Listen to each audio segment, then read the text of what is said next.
Welcome to EffiChem's tutorial on quality trending. EffiChem believes that your quality management system should not only help you effectively react to adverse quality events like kappa or observations or out-of-spec results, but also that quality should be proactive. You should be able to easily identify, implement, and refine quality procedures based on identifiable data from your lab. If you read our white paper on quality management, you know that the cost of adverse quality is not just in obvious things like recalls or rework, but also in things you can't see, like overtime for staff to fix a problem or a loss of reputation in the market. Quality is like an iceberg. It's the problems you can't see that hurt you the most. So we give you the tools to avoid these issues.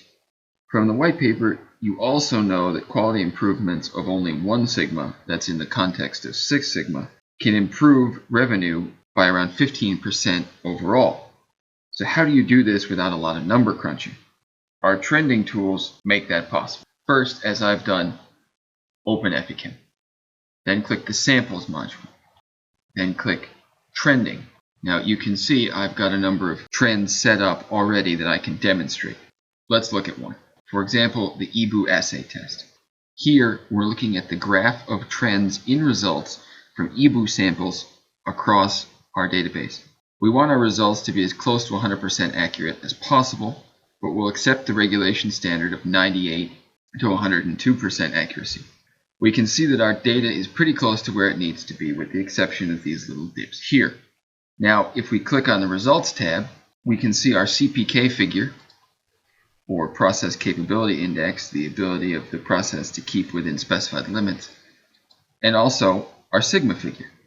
And finally, we have a report which has been generated for us that we can print, save, or log for later.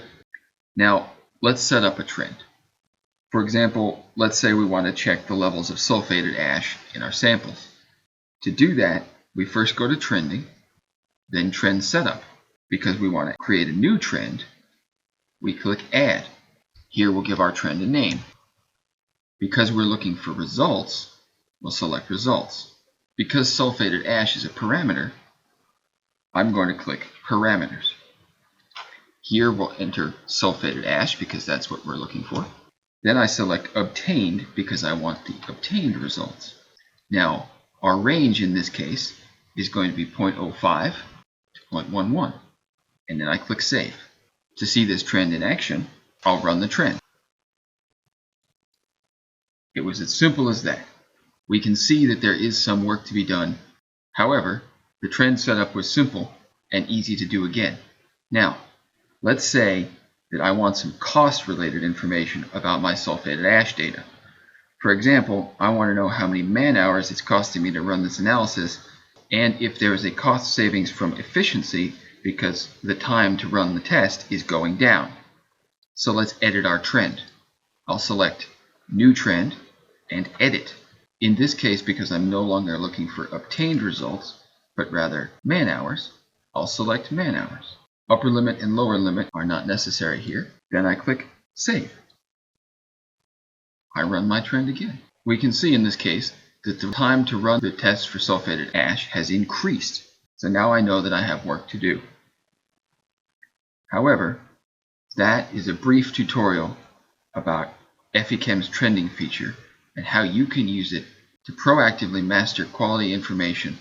Thanks for watching. For more information and tutorials, visit this page or visit www.effichem.com.